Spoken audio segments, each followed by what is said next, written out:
Jaya Radha Madhava Kunja Bihari.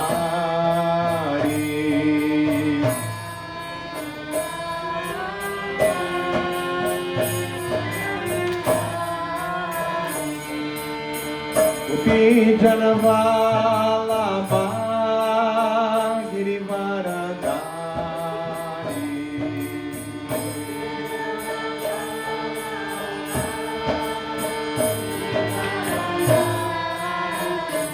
Yashodanandana Brajajana Ranjana.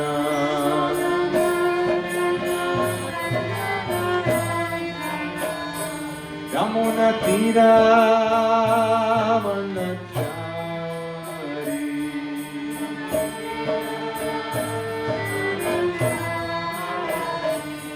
Jaya Radha Madhava Kunja Bihari.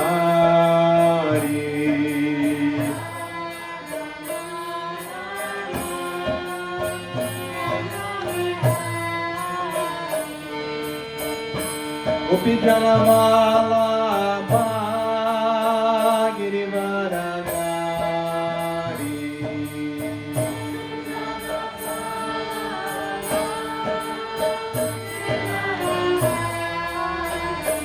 Yashodanandana Brajajana Ranjana.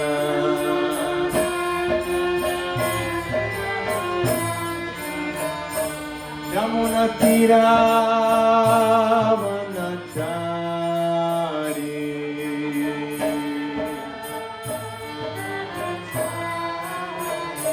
Jaya Radha Madhava Kunja Bihari.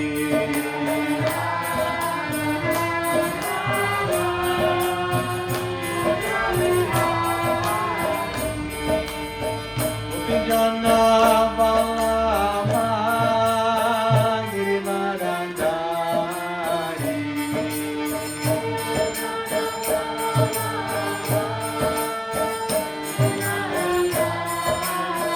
Yashodanandana Brajajana Ranjana.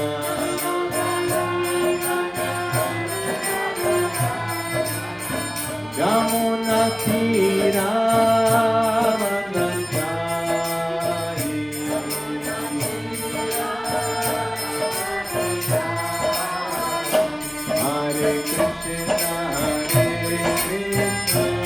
Hare Krishna, Hare Krishna, Krishna Krishna, Hare Hare, Hare Rama, Hare Rama,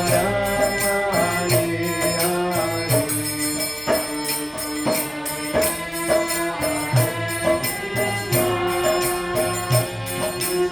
Hare Hare.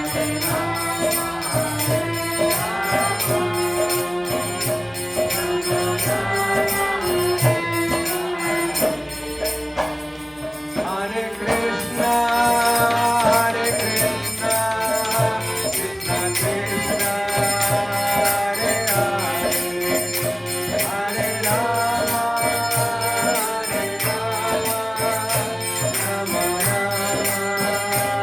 Hare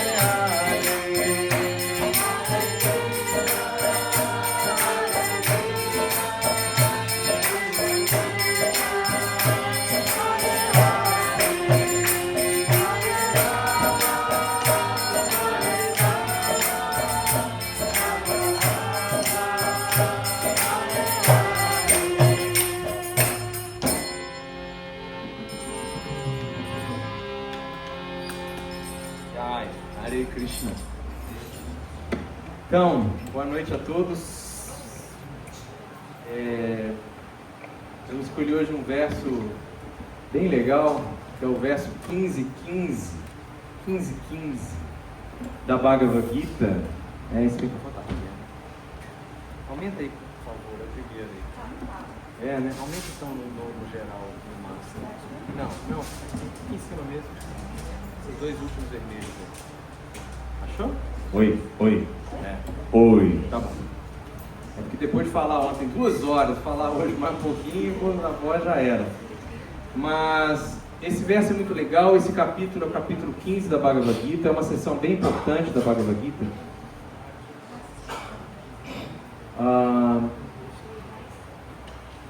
Porque Krishna aqui, ele vai sair um pouco do lugar normal das escolas de desapego. Em geral, nas escolas de desapego, você fala assim, você tem que se apegar do mundo. Por quê? Porque o mundo não tem nada para você. Então, o mundo não tem nada. Você tem que se desapegar porque o mundo não te dá nada. Você é um ser espiritual, o mundo material, então você não tem nada. Isso gera uma escola de ascetismo, né? Se você tem que desapegar do mundo, então você tem que negá-lo. Então você vai negar o mundo. Não tem como viver no mundo normal se não tem nada para você. Então o que você vai fazer aqui? Tudo o resto é perda de tempo completo. Então você simplesmente vai buscar a não existência. Você vai existir na não existência. Ou seja, isso é uma escola de desapego clássica. A negação do que está te cercando, porque você entende que tudo que te cerca é ilusório, então você tem que se desapegar de tudo. É o não, não, não, não. Não existe, não existe, não existe. São as escolas clássicas. Puxa atrás, só amigo teve uma brincadeira que ele fez aqui há uns 20 e tantos anos atrás, que ele falou assim, nessa escola, você recebeu lá uma lasanha para comer. Tacareia, porque não existe a lasanha. Então não existe também o prazer de comer essa lasanha. Esse prazer não pode existir. Se você contempla a lasanha, então você vai desejar a lasanha e aí? Como é que funciona isso? Então, tacareia. Porque eu puxo atrás e brincava assim, a seta, nada existe, mas me dá a lasanha? Eu falei, não, essa seta é uma seta de 5ª categoria nessa escola, não existe, ele é uma seta de 5ª categoria, daquele jeito dele, é de 5ª categoria. Ele fala, essas escolas atuais de desapego, né? Eu não existo, você não existe, nada existe, então vamos desfrutar aqui, vai, isso aí. Não é a escola de desapego. Só que a escola de Krishna, que ele vai estabelecer na Bhagavad Gita, também não é assim. É um desapego interno, né? Porque ele vai falar que você vai ter que agir, ou seja, você tem que agir no mundo. Porque aí Prabhupada também diz isso num significado que eu li recentemente aqui numa palestra, aqui, que ele fala que esse entendimento na consciência de Krishna, por que chama consciência de Krishna? Porque você vê tudo como Krishna. Tudo é Krishna. Então, na sua consciência, tudo é Krishna. Então, na consciência de Krishna, essa visão de que tudo é ilusão, é uma visão preliminar. Primeiro você identifica tudo como ilusão, para aí você ter um certo cuidado com as coisas, mas o passo seguinte é você enxergar a essência de tudo. Entendeu? O nome da aula. A essência de tudo, que aí é Krishna. Que é você fazer essa virada de chave e entender então que tudo é Krishna. Nesse capítulo, então, Krishna vai começar falando classicamente sobre desapego, capítulo 15, desapego. Só que depois ele faz a virada de chave e fala, não, é desapego, mas é apego a mim. Você vai se desapegar das coisas que não são reais, mas eu sou real, então você se apega a mim. E aí ele vai colocar, mas aonde você está, Krishna? Então para eu me apegar a você? Ele fala, eu estou em tudo. Aí não fica contraditório? Não fica, porque a ideia é a consciência. Se você se relaciona com as coisas com a consciência de que aquilo é Krishna, quem vó? Vó, gente, vai lá, vó, porque a coisa tá séria. Vó, você não chama mãe, né? Ô mãe, aí tá beleza, mas o vó é um nível superior de desespero da criança. Tem que ir lá, vai lá, vó, porque a criança não chamou vó à toa, né? Bom, talvez não está acontecendo nada, né? Isso aí também já acabou essa fase. Então aqui nesse lugar que Krishna está colocando é esse entendimento da consciência. Opa, já fecha essa janela aí para nós, aí que a gente já resolve essa questão. Obrigado. Nessa questão, então, é ter a consciência de que tudo é Krishna. Não, você não fechou não, tá? Você está sendo enganada pelo continua um pouco enganado, mas também não vou abusar tanto da sua boa vontade. Então, Krishna está colocando que nesse entendimento de que dessa essência de tudo, se você entende que tudo é Krishna e passa a se relacionar com as coisas dessa forma, você também não vai poder ser exploratório com Krishna. Você não vai querer explorar Krishna. Você quer se relacionar com ele com amor, com devoção, com carinho. Então você não vai poder explorar. Se você entende que ele está no outro, então você não vai poder explorar o outro. Se ele está na natureza, você não vai poder explorar a natureza. Isso foi uma parte do que a gente falou ontem, né? Vocês lembram você pode ter uma relação com a divindade Purusha, mas não com a Prakriti, porque ela é a natureza. Então se você quer desfrutar da natureza, isso é a inveja do Purusha, a inveja de Krishna. Então, mas aí está no seminário que o Nityananda falou lá. Então esse verso, ele fecha a sessão que vai do verso 7 ao 15, em que Krishna vai se colocar como essência das coisas. Então, tipo, gosta de mim, se apegue a mim, desapegue daquilo que te faz sofrer, ou seja, do ilusório, mas se apegue a mim, porque aí você vai ver a essência das coisas como elas são. Então esse verso que está no quadro. Então, primeiro repitam comigo, por favor. Om Namo Bhagavate Vasudevaya. Om Namo Bhagavate Vasudevaya. Om Namo Bhagavate Vasudevaya.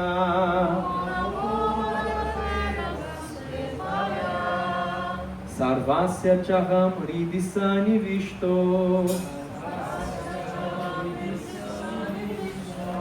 Mata Smriti Jnanam Apohanancha. Vedaischa Sarvayaham Eva Vedyo.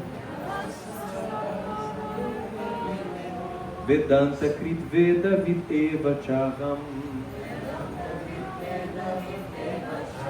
Sarvasya Chaham Hridi Sanivishto. Mata Smriti Jnanam Apohanamcha. Vedaischa Sarvayaham Eva Vedyo. Vedanta Krit Veda Viteva Chaham. Para fechar, Sarvasya Chaham Hridi Sanivishto. Mata Smriti Jnanam Apohanamcha. Vedaischa Sarvayaham Eva Vedyo. Vedanta Krit Veda Viteva Chaham. Vocês, quem quer falar? Vai? Nobody?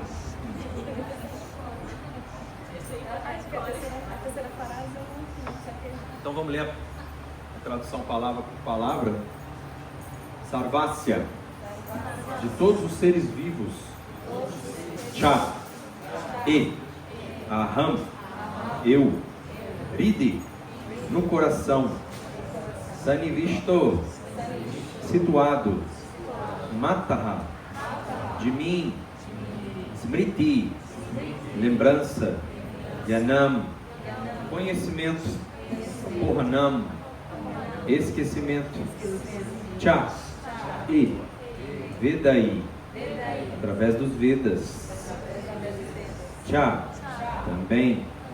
Sarvai, todos. Aham, eu sou. Eva, de certo. Vedya, conhecível. Vedanta Krit, o compilador do Vedanta. Vedavit, o conhecedor dos Vedas. Eva, de certo. Cha, e, aham, eu. Então, a tradução é a seguinte. Repitam comigo, por favor. Estou situado nos corações de todos.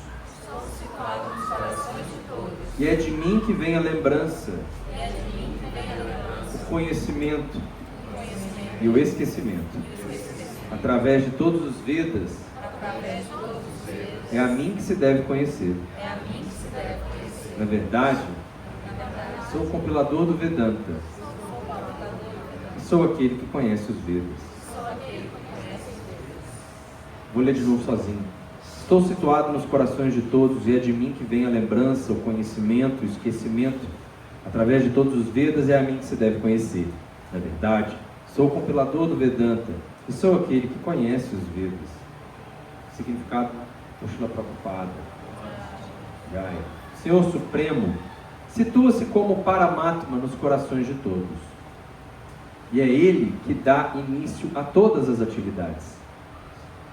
A entidade viva esquece tudo o que aconteceu em sua vida anterior, mas ela tende a agir segundo a orientação do Senhor Supremo, que testemunha todo o seu trabalho. Por isso, ela começa a trabalhar de acordo com suas ações passadas.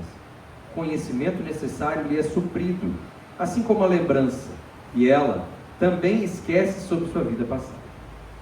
Logo, o Senhor não é apenas onipenetrante, senão que Ele também está localizado em cada coração individual. Ele concede os diferentes resultados frutivos. Ele é digno de adoração, não só como Brahman impessoal, a suprema personalidade de Deus e o Paramatma localizado, mas também como a fonte de encarnação dos Vedas. Os Vedas nos dão a direção correta para que possamos organizar nossas vidas e voltar ao lar, voltar ao Supremo. Os Vedas ensinam a respeito de Krishna, a suprema personalidade de Deus. E Krishna, sob sua encarnação como Vyasadeva, é o compilador do Vedanta Sutra.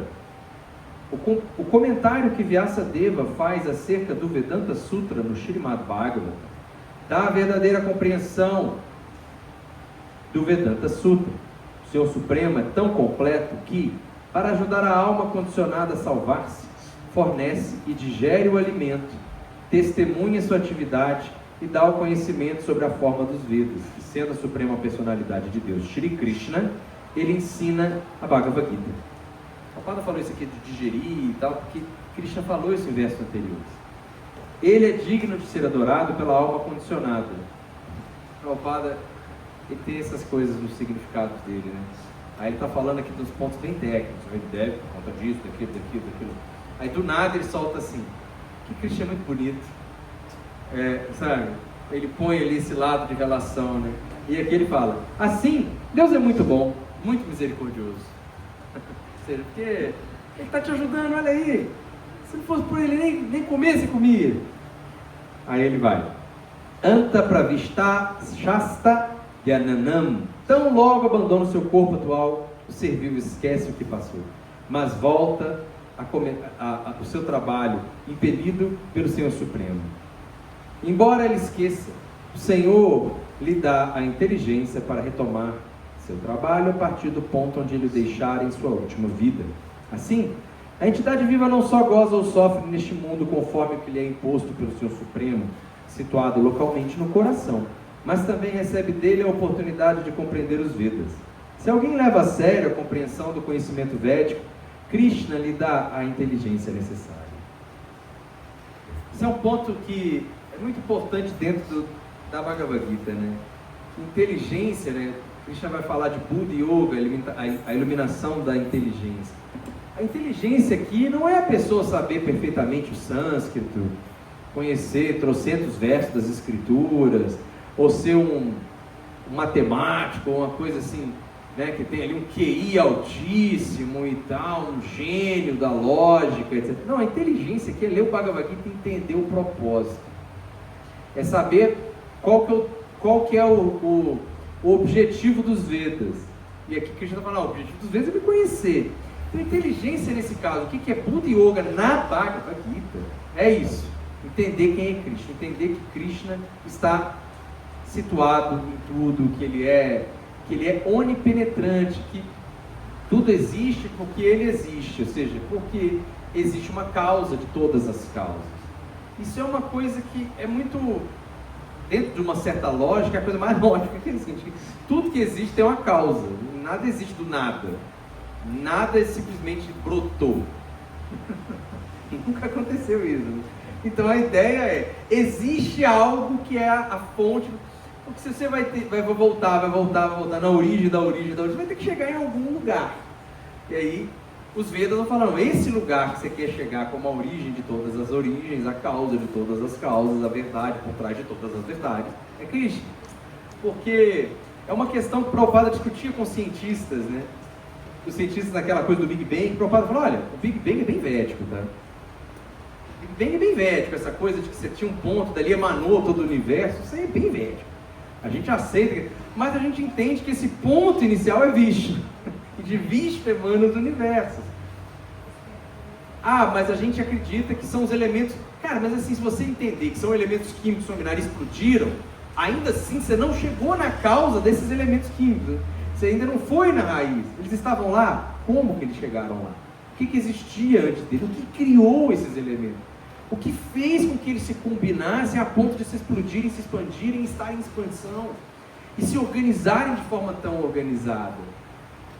Então, assim, na consciência de Krishna, o que é explicado, por exemplo, no Srimad Bhagavatam, é que Krishna está em cada átomo. E isso faz com que esses átomos se combinem e criem moléculas, né? E daí criem as coisas. Não é que é uma coisa anticientífica. Não é que também Deus fez e brotou. Mas as coisas vão acontecendo porque Ele está por trás. Mas como aquela partícula de Deus, né, que é sempre buscada, aquela geometria sagrada, né, que a gente vê, e é tão surpreendente quando você vai vendo como que as coisas ali microscopicamente elas se alinham de forma tão perfeita, tão plena. Então assim, a gente fala, cara, isso é essa organização tanto microcósmica como macrocósmica, né, um corpo de qualquer ser humano, animal ou planta, num funcionamento tão absolutamente harmonioso com tudo que o cerca. Tudo isso existe uma raiz por trás dessa questão. E a gente entende que consciência de Krishna é você entender que ele está em todas essas questões, né? E aí aqui a inteligência é isso, é você entender que aqui se destina a Bhagavad Gita, aqui se destina os Vedas, entende? A ideia é essa, que esse é o ponto, né? Porque em caminhos de Jnana Yoga, muitas vezes você vai negar a existência da divindade como uma pessoa, negar a possibilidade de você ter um relacionamento amoroso com ela, ou simplesmente achar que esse relacionamento amoroso é algo ainda pequeno, é algo para, você ainda é muito infantil, então vai lá e tem um relacionamento aí com Deus. É porque você é muito infantil. Quando você chegar na maturidade, aí você vai se relacionar a partir do conhecimento, né? Você vai se tornar Deus. E a nossa leitura do Bhagavad Gita discorda disso frontalmente. A ideia é não. Você vai entender que a meta máxima é você se relacionar de fato com Cristo. Isso é a maior intimidade, é a coisa mais prazerosa. Porque do outro lado, do outro jeito, se você não vai querer nada disso, aí você vai voltar para o primeiro ponto que eu falei aqui de tudo, né? Do ascetismo seco. Então esse mundo não tem nada, nem Deus, nem nada, então eu não quero nada. E esse ascetismo seco, ele também tira a nossa responsabilidade social com o mundo. Para quê? Tudo uma ilusão mesmo. E aqui Krishna seria uma contradição na Bhagavad Gita imensa se a gente tivesse essa leitura, porque Krishna passa a Bhagavad Gita inteira falando para Arjuna lutar. Ou seja, para ele cumprir o seu dever social, não deixar o mundo na mão de pessoas tiranas. Né? Ele é um príncipe, é um guerreiro, tem que lutar. Então, ou seja, ele vai o tempo inteiro chamar ele para a sua responsabilidade social.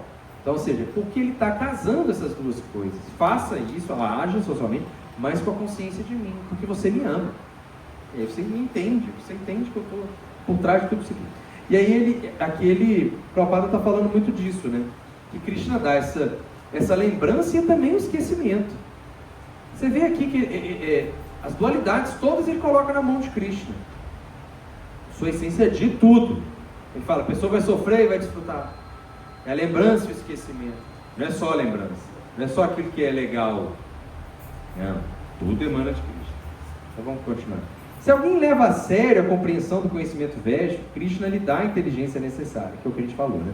Porque ele quer que o conhecimento védico seja... Por que ele quer que o conhecimento védico seja compreendido? Porque a entidade viva individual precisa compreender Krishna. A literatura védica confirma isso.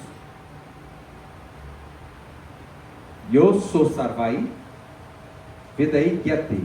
Em toda a literatura védica, a começar dos 4 Vedas, do Vedanta Sutra, das Upanishads e Puranas, celebram-se as glórias do Senhor Supremo. Quem executa os rituais védicos, comenta a literatura védica e adora o Senhor em serviço devocional, alcança-o. Portanto, o propósito dos Vedas é compreender Krishna. Os Vedas nos orientam como compreender Krishna e nos dão um processo através do qual podemos depreendê-lo. A meta última é a suprema personalidade de Deus. O Vedanta Sutra 1.1.4 confirma isso com as seguintes palavras: Tatu Samavayat. Pode-se atingir a perfeição em 3 etapas. Compreendendo a literatura védica, podemos entender nossa relação com a suprema personalidade de Deus. Executando os diferentes processos, podemos aproximarmos deles e, no final, podemos alcançar a meta suprema, que é a própria suprema personalidade de Deus. Neste verso, define-se com clareza o propósito, a compreensão e a meta dos Vedas. Vou só fazer as orações aqui para os mestres espirituais. Om Gyana Timirandasya Jananjanan Shalakaya Chakshura Militandjana Tasmai Shri Gurave Namaha Shri Chaitanya Manobistam Stapitanjana Bhutale Swarupantadamahinda Bhakti Svata Dantikam He Krishna Karuna Sindhu Dinabando Jagat Tate Gopesha Gopika Kanta Radha Kanta Namosta Pri Tapta Kanchana Gorangira Devrindavaneshwari Trishabhanu Sukadevi Pranamami Hari Priye Vanchakalpa Tarubhescha Kripa Sindhu Deva Chapa Dipanam Pavanidyo Vaishnavibhyo Namo Namaha Jai Shri Krishna Chaitanya Prabhu Nityananda Shri Advaita Gadadara Shri Vasudeva Gaura Bhakta Vrinda Hare Krishna Krishna Krishna Hare Hare Hare Rama Rama Rama Hare. Então o verso disse: estou situado nos corações de todos, e é de mim que vem a lembrança, o conhecimento e o esquecimento. Através de todos os Vedas é a mim que se deve conhecer. Na verdade, sou compilador do Vedanta e sou aquele que conhece os Vedas. É interessante que Prabhupada muitas vezes perguntavam para ele o que eram os Vedas. E Prabhupada poderia dar uma resposta super proselitista. Assim. Os Vedas são Origatava, Samaveda e o Yajurveda, os Upanishads, a Bhagavad Gita, são os livros de conhecimento da Índia antiga. Aí sabe o que o Prabhupada falava? É todo livro que fala sobre Deus e é autêntico e fidedigno. O pessoal falava para ele: Prabhupada, mas a Bíblia e o Corão são Vedas? São Vedas. São livros de conhecimento védico. Eu falava: então por que eles têm diferenças? Porque a revelação é diferente. Porque Deus ele tem que se manifestar de formas diferentes, de maneiras diferentes, porque as pessoas são diferentes, os contextos são diferentes, as culturas são diferentes, a capacidade de compreensão de cada povo é diferente. Mas a história do mundo é essa: Deus tentando se mostrar de alguma maneira para que cada povo em determinado momento possa compreendê-lo de alguma forma e ter alguma relação com ele. E algumas revelações são muito simples, porque aquelas pessoas são muito simples, mas de alguma forma elas vão ter alguma relação com ele. Outras revelações são mais sofisticadas, mais complexas. Por quê? Porque ele já pode ter mais intimidade. Determinados povos dedicaram mais tempo e esforço para meditar sobre a divindade. E a reciprocidade divina é essa: se você vem para mim, eu vou para você. Você dá um passo em minha direção, eu dou 3 na sua direção. Então, se você tenta me compreender, eu me mostro, eu sou fácil. Mas se você tenta me complicar, eu sou difícil demais. Então, Krishna é bem dessa filosofia. Para quem tenta complicar, ele é complicadíssimo. Para quem tenta simplificar, ele é simplérrimo. Ele é o mais simples dos simples. Para quem tenta ter uma visão ateísta dele, ele é o ateísta supremo. Não tem erro. Né? Para quem quer relacionar com ele pela natureza, ele se mostra na natureza. Para quem quer se relacionar com ele a partir de outras divindades, ele é também a fonte dessas outras divindades. Então, de todas as formas, as pessoas se relacionam com Cristo. Isso não é um proselitismo, isso é uma visão universal da divindade.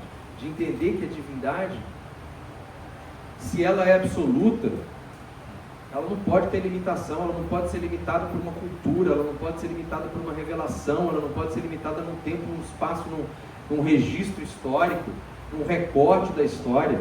Então nós rechaçamos veementemente a noção de que Deus só se revelou para um povo, só deixou uma literatura sagrada. não falou nenhuma outra língua, só escolheu um povo, ou só gostou de um povo específico, torturou outros. Nós não aceitamos isso. Ou Deus é Deus de todo mundo, ou Ele não é de ninguém. Isso é um princípio elementar para o entendimento de que tudo é Krishna, tudo emana de Krishna, do que ele está falando nesse verso. Qualquer um que achar que Deus só está na sua religião, não entende esse verso da Bhagavad Gita, que Krishna está falando que Ele está no coração de todos. Ele não falou, estou no coração dos meus devotos. Ele não falou, estou no coração dos Vaishnavas, no coração dos hindus. Ele falou, estou no coração de todos.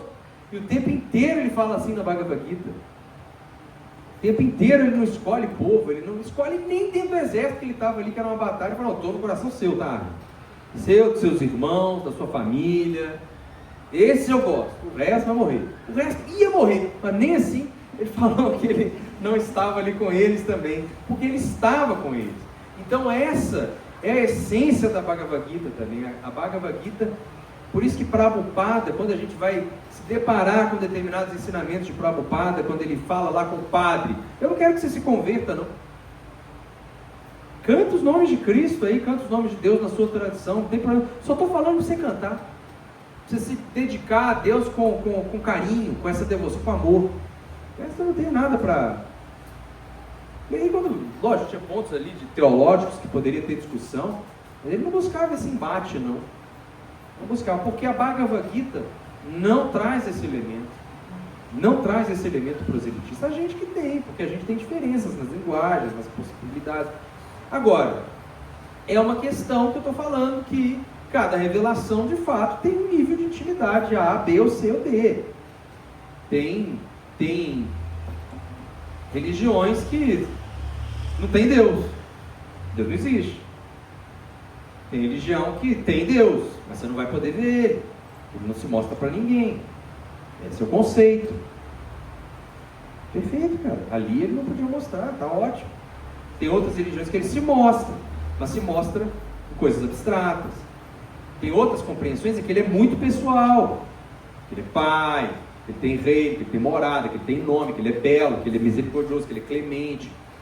Tem. Na tradição védica, ele é assim, é simplesmente pegar e ler.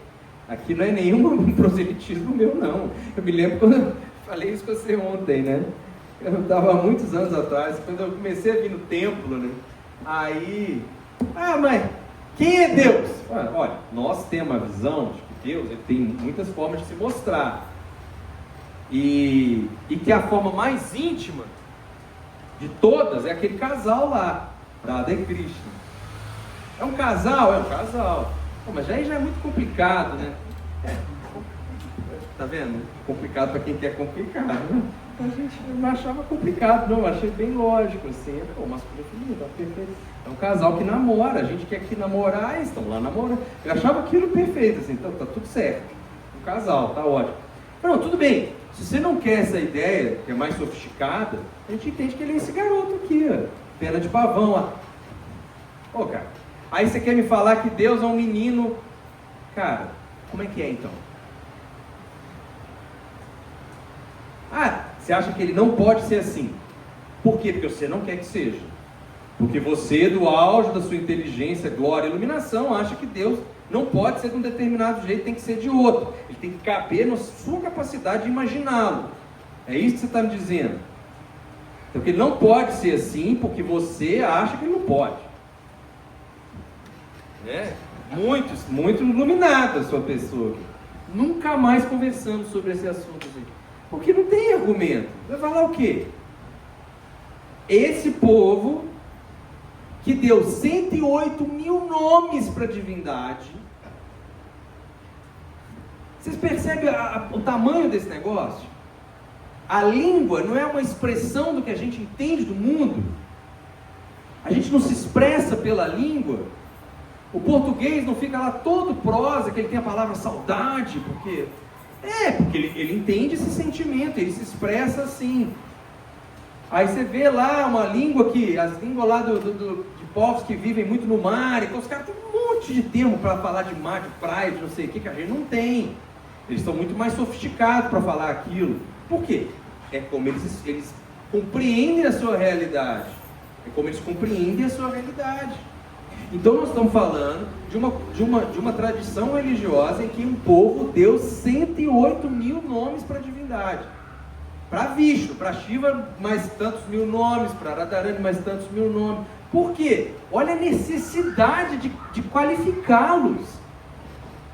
Por quê? Porque a revelação estava demais ali, né? Então você tinha muita coisa para falar da divindade. Ela tinha muitas formas, ela tinha muitas qualidades, ela tinha muitas características. Ela fazia parte do seu mundo de uma forma absolutamente intensa, a ponto de você ter a necessidade de criar uma série de nomes para adjetivá-la. Essa é a verdade. Isso aqui a gente tem como ficar escondendo, não é não? Então, tem milhões de... e não tem um xingamento, é uma língua que não tem um xingamento, que estava muito mais interessada em glorificar a divindade, sabe? Então você tinha ali milhares de nomes para Krishna, e tem nomes com qualidades, com adjetivos que a gente não tem como traduzir. Aliás, o sânscrito tem um monte de termos espirituais que a gente não tem tradução, não tem nenhum tipo de equivalente semântico. Como é que a gente traduz guna? Não tem. A gente fica aqui, é corda, é grilhão, é natureza, é modo qualitativo, é qualidade, é tudo isso, mas não é nada disso, assim, é uma coisa diferente. A gente tenta aqui com a nossa língua, que é muito mais limitada para compreender a espiritualidade, tentando ali criar paralelos para aquilo lá, mas não é. Quando a gente vai falar de Dharma, Dharma é o quê? Dharma é natureza, dever, religião, moralidade, justiça, é tudo isso. Então o que é? É tudo isso junto. Nós não temos uma palavra que seja tudo isso junto. Essa palavra é Dharma. O que você vai fazer?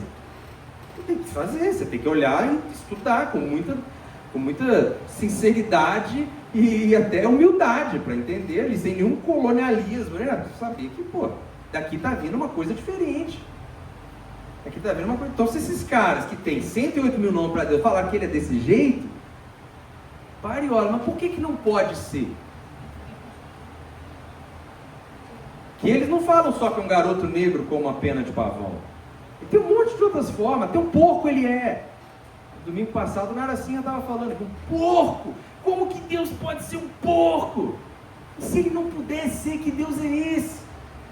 Que Deus é esse que não pode nem ser um porco? Se Deus é tudo, se tudo emana de Deus, se ele quiser ser um porco, ele tem que ser, tem que poder ser. Mas então vocês descrevem eles dessas formas, ou humanas ou antropomórficas, porque essa é a nossa realidade. Então a gente projeta Deus a partir da realidade que a gente tem. Balela, porque tem lá uma divindade que é metade homem, metade leão. Onde é que você já viu um ser desse? Metade cavalo, metade homem, não tem. Não tem metade homem com metade leão com um monte de cobra em cima, com um monte de braço, não tem. Não tem. É um outro nível. Então é uma outra coisa que o Nityananda que trouxe aqui numa aula, muitos anos atrás não, porque teve pandemia, agora a gente não sabe mais quantos anos tem. Né? Me parece que, não sei se foi pré-pandemia ou no meio da pandemia, mas que é genial, né? Que se a gente tem contador de histórias, se existe Deus e Ele é o supremo, o absoluto, Ele tem que ser o supremo contador de histórias. Ele tem que ser capaz de contar história, quem vai ali e fala, mas de onde sai isso aqui? De onde sai uma coisa tão inventiva, tão criativa, assim, tão constrangedora? Porque quando você imagina Deus como um javali, um porco do mato, é constrangedor. Um porco do mato com olhos de lótus, é completamente bizarro. E quem salva a terra, e aí a terra, como uma deidade feminina personificada, pede ele em casamento. Pede ele em casamento, porque ela acha o porco lindo, constrangedor. Isso é completamente surpreendente. Uma coisa que sai totalmente da lógica, que desafia a nossa racionalidade. Desafia a nossa racionalidade. Então a gente vai olhar para esse tanto de histórias e fala, cara, aqui está desafiando a nossa racionalidade. Está fugindo de tudo. Quando você vai ver lá no Devi Mahatmya, o mito de Durga, sai totalmente do lugar da mulher ali, daquele lugar. Então, ou seja, é como se fosse supraterrestre mesmo. Por isso, quando está no Mahabharata lá, né, a Terra vista da Lua, eu lembro quando eu fiz uma aula de cosmologia védica num curso que teve na PUC, o grande professor Carlos Caldas, né, que é um biblista assim, genial mesmo, assim, um gênio, né, e um dos maiores estudiosos da obra de Tolkien. Então na verdade ele criou essa disciplina, falou mito da criação, era sobre mitos da criação. Aí ele deu do judaísmo, dos nórdicos, mas o que ele queria mesmo era falar do Tolkien. Ele falou, eu quero falar do mito de criação do Tolkien. Senhor dos Anéis, Silmarillion, aqui que eu quero. Aí essa foi a aula que ele gostou de fazer. Mas aí ele me pediu para falar do mito purânico, né, dos mitos da literatura védica. Aí eu falei. E aí tem um verso do Mahabharata que fala assim, a terra vista de cima da lua. Como assim a terra vista da lua? Porque quando eu falei isso, né, aí fui mostrar, e porque ela diz que é um coelho, vocês lembram dessa história? Que é um coelho comendo uma folha, e ninguém consegue visualizar que é um coelho comendo uma folha. Sabe por quê? Você tem que virar o mapa de cabeça para baixo. Se você virar o mapa de cabeça para baixo, você vê o coelho comendo uma folha. Austrália ali, aí o resto é o coelho. Você vê perfeitamente o coelho comendo. Agora não, tá? Depois de acabar aqui, vocês abrem o celular, pega o mapa mundo e gira. Botar no gato. Não. A descrição do Mahabharata é um coelho comendo uma folha. Aí, eu falei, isso é a terra vista da lua é o coelho comendo. Aí ele falou, não, peraí. Que a gente, nesse momento, a gente já tinha visto mito judaico, mito sumério, mito nórdico, egípcio, vários. Aí falou, você percebe o que está acontecendo? Esses professores, eles nunca tinham ouvido a cosmologia do Bhagavata. Eu peguei um pouco da do Bhagavata Purana, um pouco da do Rig Veda e tal. Mas falei basicamente a partir do Bhagavata Purana, que é o que a gente mais domina, né? Você percebe o que está acontecendo aqui? Todas as mitologias que a gente viu até agora é o ser na Terra olhando para fora. O que tem aqui em cima? O que tem aqui embaixo? Mas ele está na Terra. O ponto de referência dele é a Terra. É um terráqueo tentando entender o cosmos. Agora você está falando um trem que não é um terráqueo tentando entender o cosmos. É alguém olhando de muito longe da Terra, mapeando o cosmos. Porque quando você vai estudar mitologia védica, cosmologia védica, é isso, né? A Terra está ali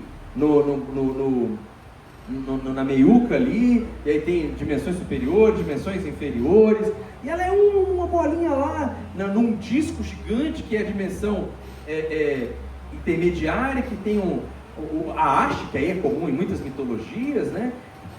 E é tipo um candelabro, né? Não sei se vocês já viram a questão védica, é tipo um candelabro. E, cara, não, aqui está totalmente diferente. Aqui a gente tem que parar para olhar. Não é só a quantidade de divindades, não é só 33 milhões de deuses e deusas.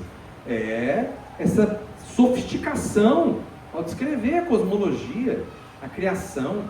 É muito detalhado, muito sofisticado. Que é a Terra vista da Lua. Já começa com essa questão. Como assim da Lua? E você dá com uma descrição tão apurada, né, da Terra vista da Lua. E aí, essa é uma revelação que você acaba parando para olhar. Então, Krishna, quando ele se coloca como a essência de todas as coisas, se revela para Arjuna, para que Arjuna o amasse, Arjuna entendesse. Essa era outra coisa para mim que era completamente forte. Quando eu li Prabhupada falando, como você vai amar alguém que você não conhece? Todo mundo fala, ame Deus, mas quem é? Onde está? O que ele gosta?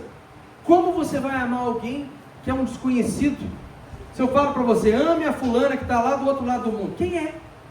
Mas quem é essa fulana que eu tenho que amar? Está lá do outro lado, você vai gostar dela, ela é gente boa, ela é legal. Não, mas o que ela gosta?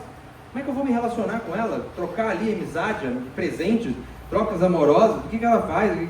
Me mostra ela. Não, isso aí você não pode saber. Então não tem como desenvolver amor.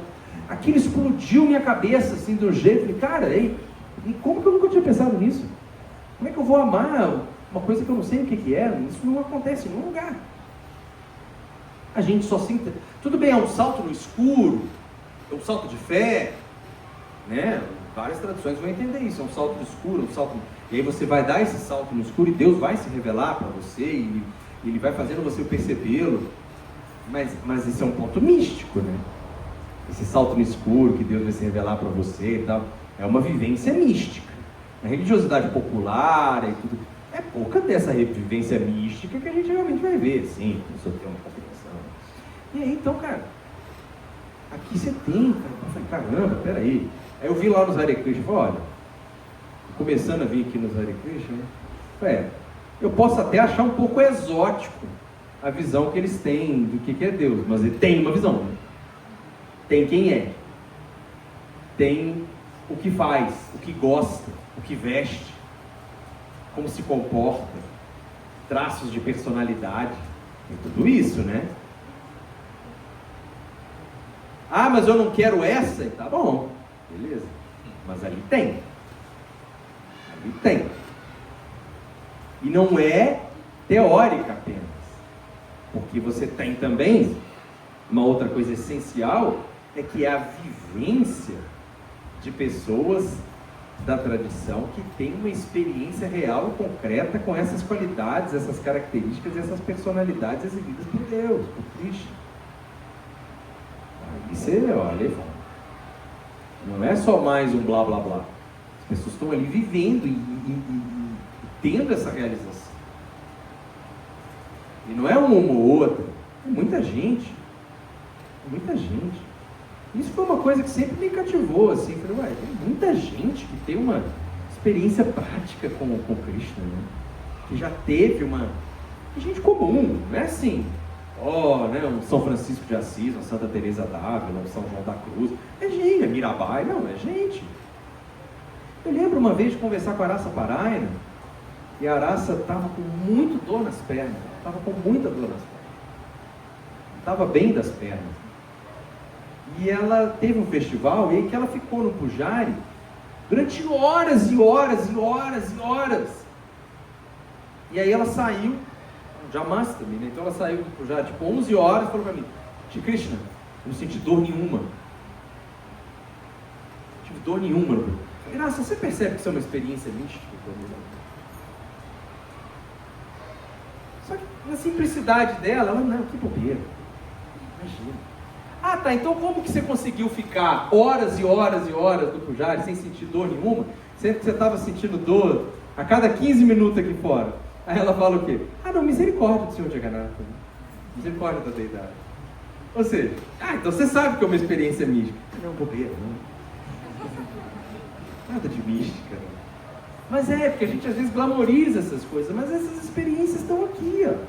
Estão aqui, para ser vividas, né?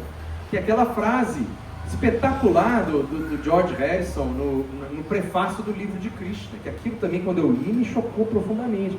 Ele fala que a experiência do pudim está em comer o pudim. Essa é uma frase boba, né? Mas é isso, né? Não adianta eu falar para você o quanto que esse pudim é doce, o tanto que ele é legal. Não, vai lá e come o pudim. Tem uma experiência direta com o pudim.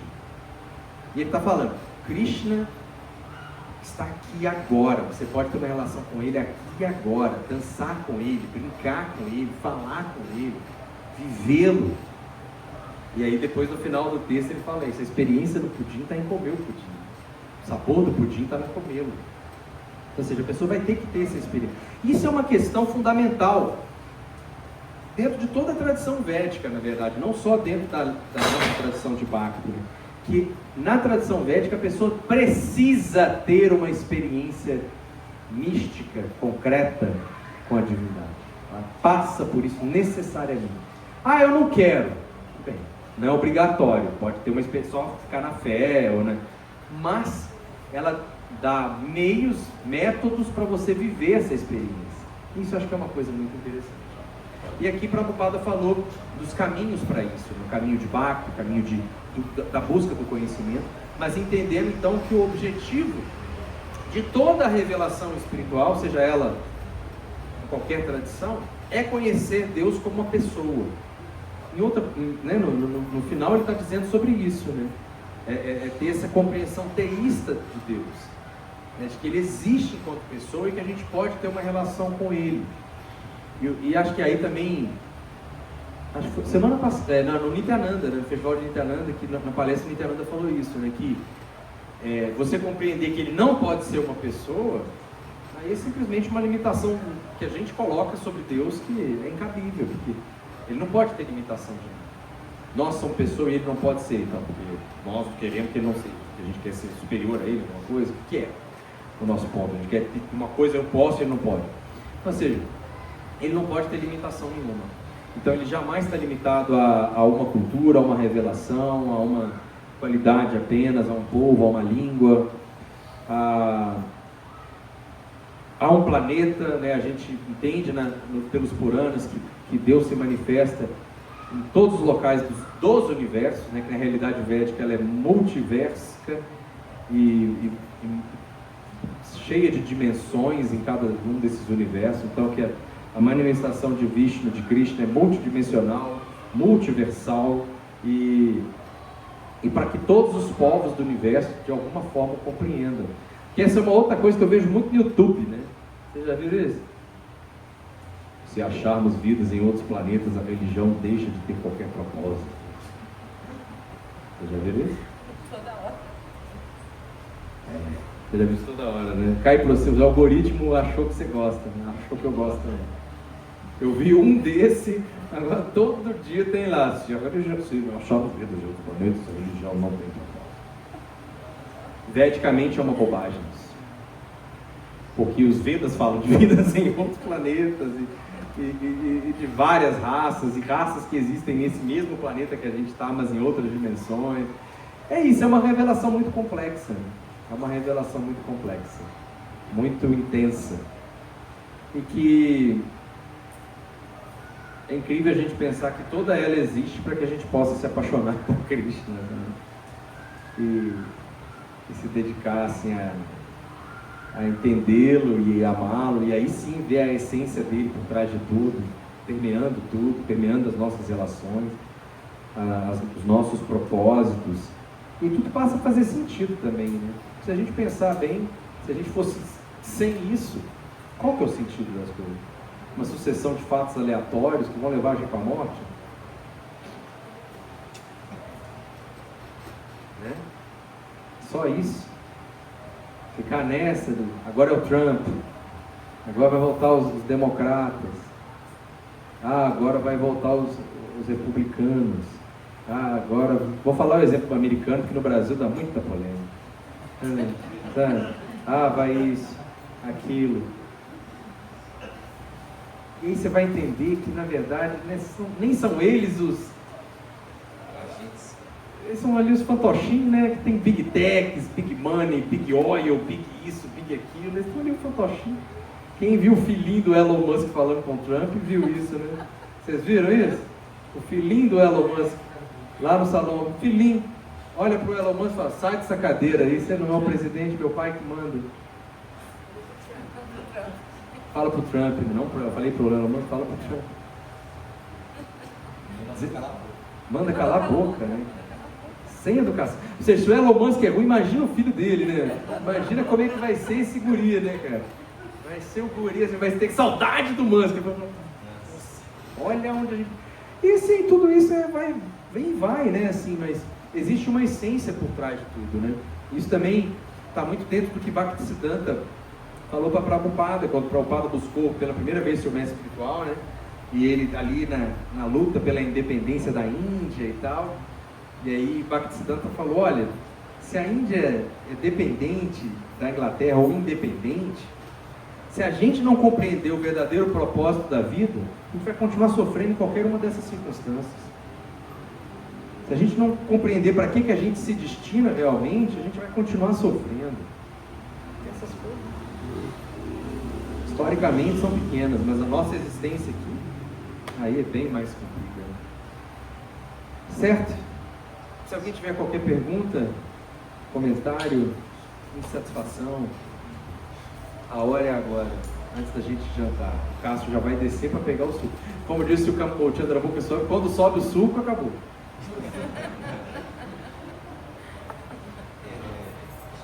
Sim, já desceu. Eu me pergunto, esses momentos em que essas passagens elas desafiam a nossa compreensão lógica, seria um objetivo de a gente de tirar desse lugar mesmo de analisar com olhos e com a mente que não é analisado? Exatamente isso aí. Ou seja, é supralógico. Não tem como. Quanto mais íntimo for o assunto, mais ele vai desafiar a nossa lógica mundana. Quando a gente chega... Prabhupada vai falar disso assim. No ensinamento do Sr. Chaitanya tem uns trechos dele falando disso. Né? Que a pessoa...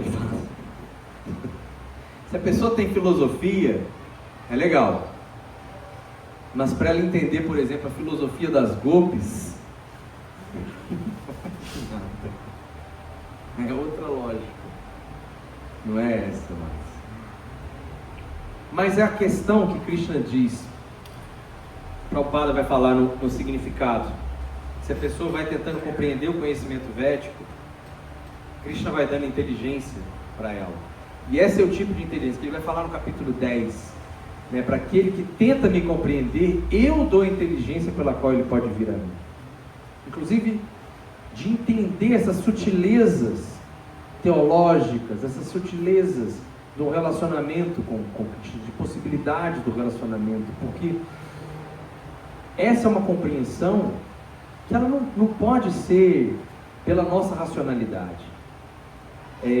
O Lokasakshi gosta daquele exemplo, né, de que como que um ser finito e limitado, como nós, preso aqui numa inteligência limitada, vai entender um ser infinito e ilimitado absoluto.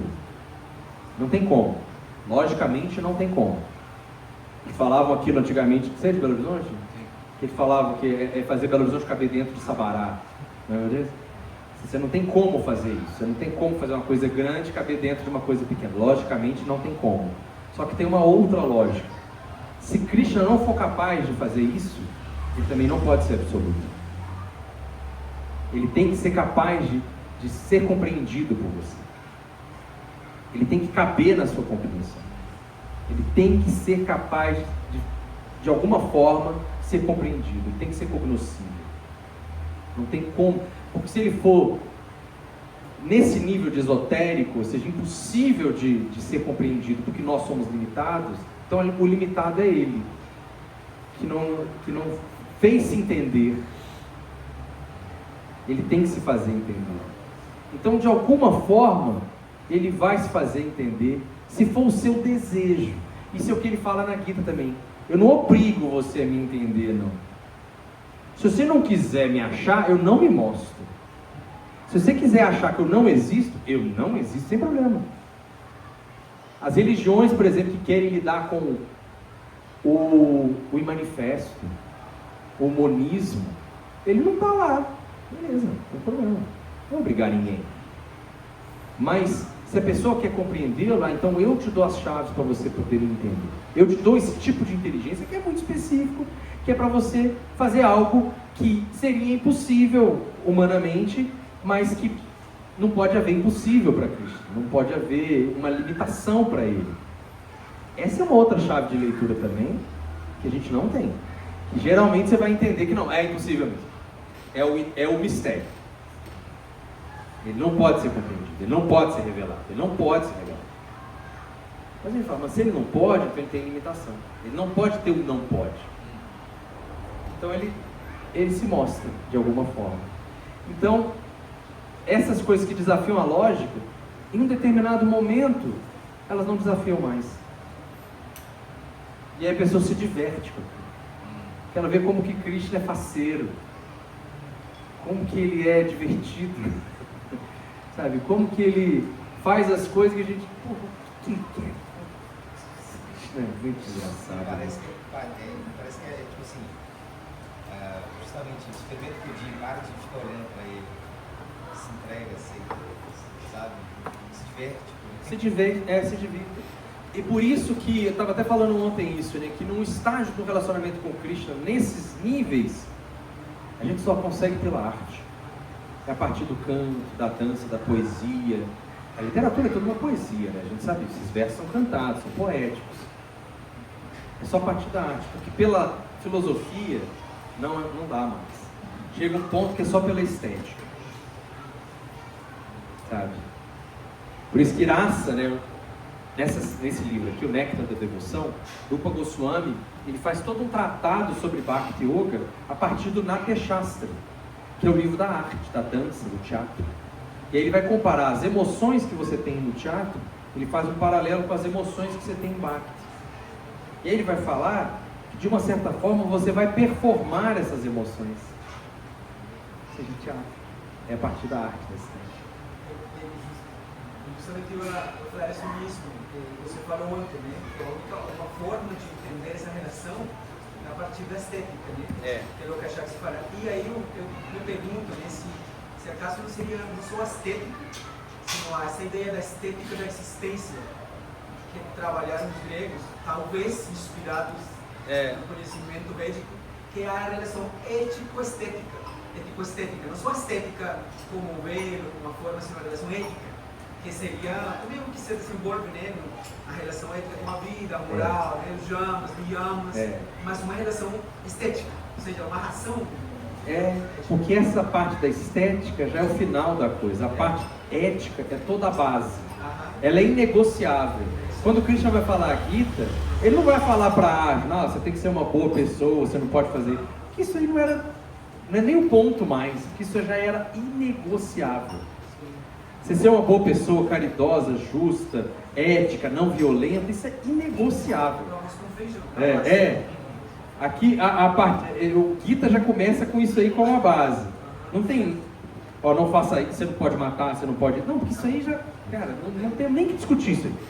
Isso aí já é uma plataforma de lançamento. Nós já estamos discutindo o que é a alma, o que é o corpo, o que é o mundo, o que é Deus, o que é a nossa relação, porque já estamos lá para frente. E depois no Bhagavad vai entrar esse elemento estético.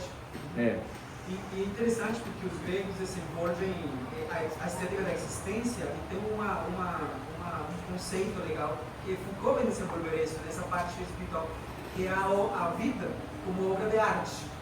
Esculpir sua vida, né, que é o que os Vedas estão falando, sua vida como uma obra de arte, como falava Maharaj Ramu. Vai ser um projeto mais importante, né? Aqui está é meio sadhana, né? Minha relação comigo mesmo, com a disciplina, não? É interessante que é básico, é prático, não é lá. É exato, é aqui. E é a filosofia, é o que o Prabhupada vai falar que é a filosofia das gopis. Que é simplesmente fazer da sua existência essa arte para Krishna mesmo. De amá-lo, a arte de amar Krishna, a arte de satisfazer, a arte de agradar o casal supremo. Uma obra de arte para entregar para ele.